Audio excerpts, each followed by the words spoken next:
পুরুষের যৌনশক্তি বাড়ায় এমন 8টি খাবার। 1 নাম্বার হলো অন্তত প্রতিদিন 2টা সিদ্ধ হাঁসের ডিম খাবেন। 2 নাম্বার হলো দুধ এবং খেজুর খাবেন। 3 নাম্বার হলো কালো জিরা খাবেন। 4 নাম্বার হলো অন্তত প্রতিদিন 2-1 চামচ মধু খাবেন। 5 নাম্বার হলো কাঁচা এবং তাজা রসুন খাবেন, অন্তত 1 কোষ হলেও রসুন খাবেন।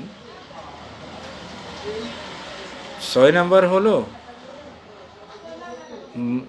যে কোনো ধরনের অন্তত কয়েকটা বাদাম খাবেন প্রতিদিন এবং আখরোটও খেতে পারেন।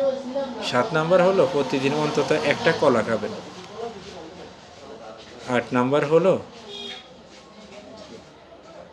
আপনি অন্তত প্রতিদিন 10 মিনিট করে দৌড়াবেন। তাহলে ইনশাআল্লাহ আপনার জীবন যতদিন যৌবন ততদিন থাকবে।